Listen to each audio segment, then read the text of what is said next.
So, hello friends. What we're going to make today is a pasta bolognese. Now,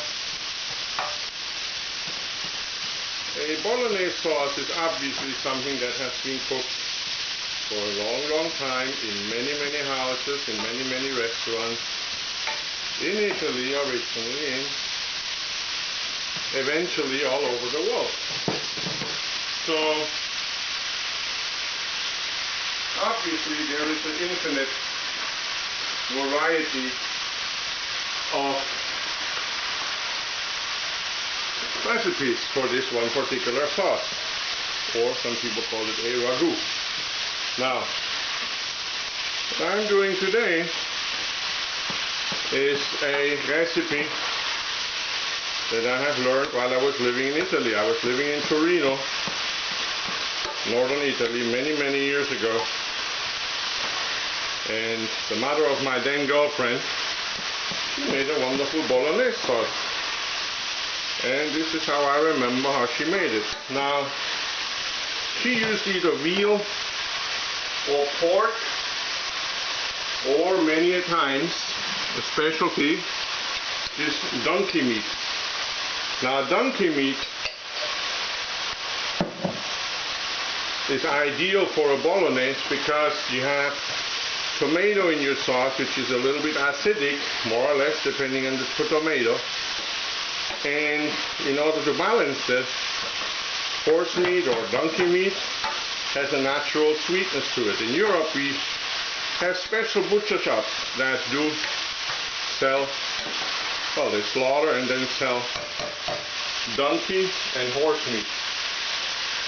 Now, it's not one of my favorites, but like I said, it's ideal for bolognese. Gives it a special taste. But today, I couldn't find the donkey meat at Publix since they don't carry that. So I'm using pork. I would never use beef for this. I think it's not the right taste and texture. But I think this here is just fine. Also not going to use any flour in it. A lot of people use flour in it. I don't. So far I have my butter in there, my pork, chopped onions, chopped garlic. You can add other vegetables, carrots, celery if you want. You can use different meat. You can use, say, wild boar meat.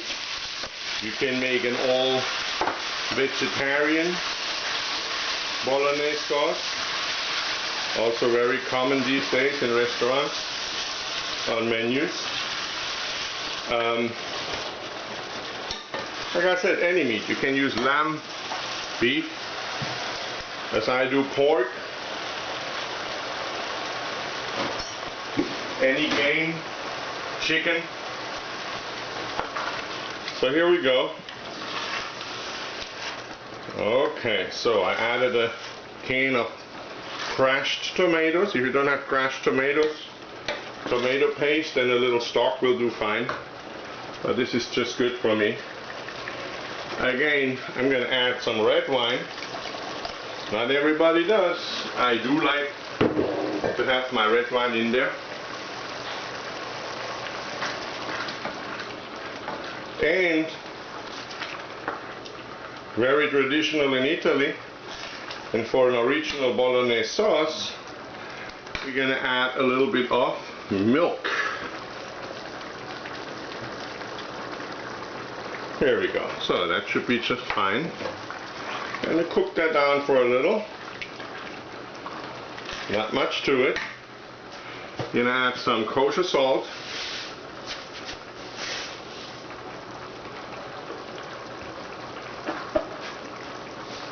And just a little bit more. Gonna add some cayenne pepper. You can use black pepper, but I prefer cayenne pepper. Yeah, a little bit more. I like my food a bit spicy.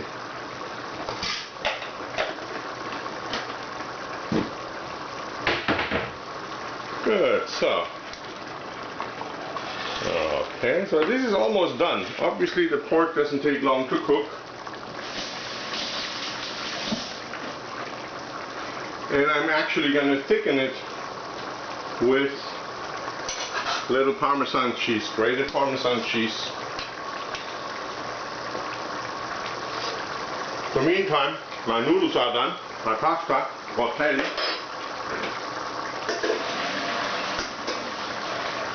I'm going to cook them all the way.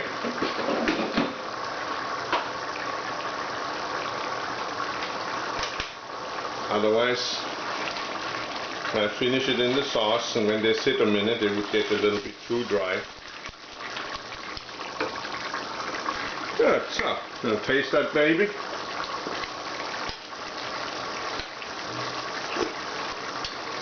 Oh, good eating. Very good eating. Alright. So, actually, I believe I'm done. So,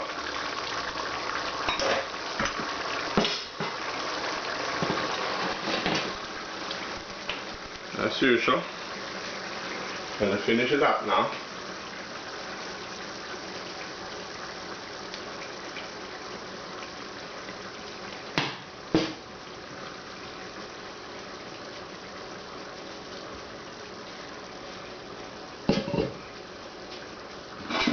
And I add my pasta. Oof, good eating.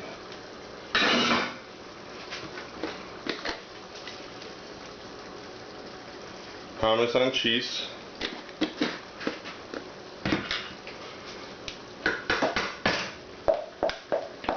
A little bit more butter.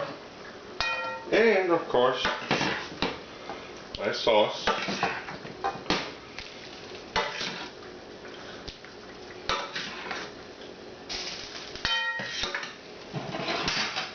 The smell of that, just wonderful. Oh yeah. Oh yeah. Almost forgot. As usual, a couple of drops of Maggi seasoning. And I think I'm good.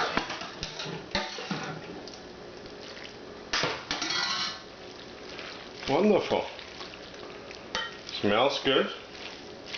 Tastes good. Easy to make.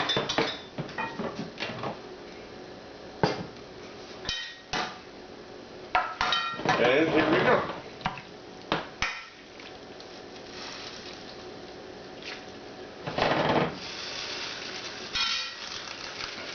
There we go.